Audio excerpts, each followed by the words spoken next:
ನಾವು ಗುಣಿತಾಕ್ಷರದ ಬಗ್ಗೆ ತಿಳಿದುಕೊಳ್ಳೋಣ. ಮಕ್ಕಳೇ, ಅದಕ್ಕಿಂತ ಮೊದಲು ನಾವು ವರ್ಣಮಾಲೆಯಿಂದ ಒಂದೊಂದು ಅಕ್ಷರವನ್ನು ತೆಗೆದು ಹೇಗೆ ಅರ್ಥಬದ್ಧವಾದ ಮಾಡಬಹುದು ಅನ್ನೋದನ್ನ ನೋಡ್ಬಿಡೋಣ. ಮ ರ ಮರ, ಕ ಮ ಲ ಕಮಲ, ಈಶ ಈಶ, ಗ ಣ ಪ ಗಣಪ, ಜಲ ಜಲ, ಅ ರ ಸ ಅರಸ. ಎಷ್ಟು ಖುಷಿ ಆಗುತ್ತೆ ಅಲ್ವಾ ಮಕ್ಕಳೇ? ಹೀಗೆ ಅರ್ಥಬದ್ಧವಾದ ಇನ್ನೂ ಎಷ್ಟೋ ಪದಗಳನ್ನು ನಾವು ವರ್ಣಮಾಲೆಯಿಂದ ತೆಗೆಯಬಹುದು. ಈಗ ವಿಷಯಕ್ಕೆ ಬರೋಣ.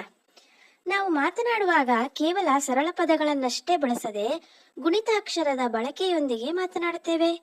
ಅಂದರೆ ನಮಗೆ ಚೆನ್ನಾಗಿ ಮಾತನಾಡೋದಕ್ಕೆ, ಬರೆಯೋದಕ್ಕೆ, ಓದೋದಕ್ಕೆ ಬರಬೇಕಂದ್ರೆ ಗುಣಿತಾಕ್ಷರದ ಬಗ್ಗೆನೂ ಚೆನ್ನಾಗಿ ತಿಳ್ಕೋಬೇಕು.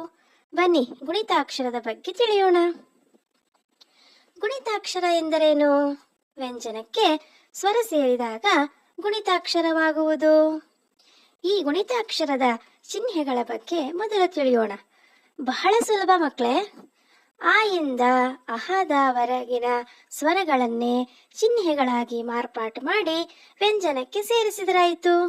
ಇದನ್ನು ನಾವು ಯಾವ ರೀತಿ ಉಚ್ಚಾರಣೆ ಮಾಡುತ್ತೇವೆಂದರೆ, ಆ ಅನ್ನೋದನ್ನು ತಲಕಟ್ಟು, ಆ ಅನ್ನೋದನ್ನು ದೀರ್ಘ, ಈ ಗುಡಸು, ಈ ಗುಡಸೊಂದು ದೀರ್ಘ, ಉ ಕೊಂಬು, ಊ ಕೊಂಬೊಂದು ದೀರ್ಘ, ರು ಒಟ್ರ ಸುಳಿ, ಎ ಏತ್ವ, ಏ ಏತ್ವಂದು ದೀರ್ಘ, ಐ ಐತ್ವ, ಓ ಓತ್ವ, ಓ ಓತ್ವಂದು ದೀರ್ಘ, ಔ ಔತ್ವ, ಒಂದು ಸೊನ್ನೆ, ಅಹ 2 ಸೊನ್ನೆ.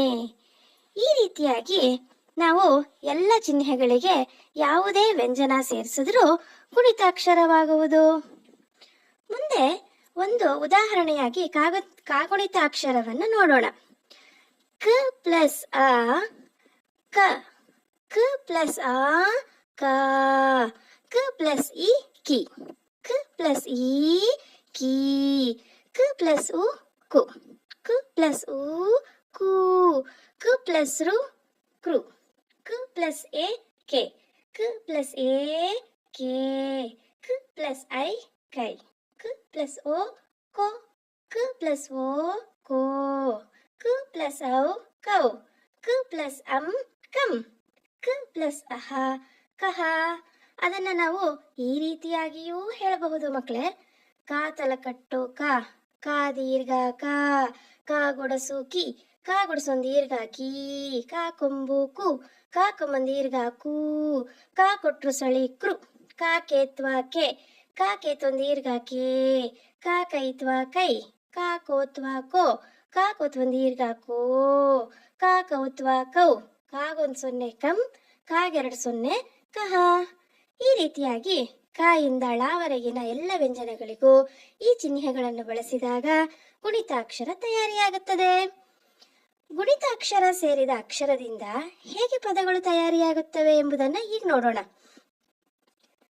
ಕ ಪ್ಲಸ್ ಓ, ಗ ಪ್ಲಸ್ ಇ, ಲ ಪ್ಲಸ್ ಎ ಸೇರಿದ್ರೆ ಕೋಗಿಲೆ ತಯಾರಿಯಾಯಿತು. ಎರಡನೇದು ಶುಭೋದಯ ಹೇಗೆ ಬಿಡಿಸ್ಬೋದು ನೋಡೋಣ. ಶ ಪ್ಲಸ್ ಉ, ಭ ಪ್ಲಸ್ ಓ, ಧ ಪ್ಲಸ್ ಅ, ಯ ಪ್ಲಸ್ ಅ ಸೇರಿದಾಗ ಶುಭೋದಯ ಆಯಿತು. ಮೂರನೇದು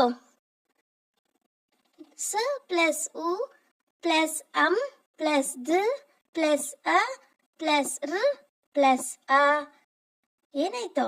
ಸುಂದರ. ಮೂರನೇದು ಮೋಡಗಳು. ಇದನ್ನು ಬಿಡಿಸೋಣ ಈಗ.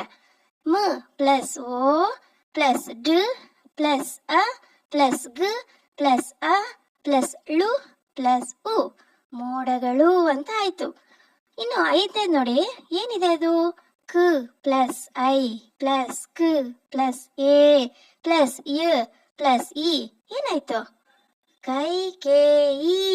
ಈ ರೀತಿಯಾಗಿ ಪದಗಳಾಯ್ತು.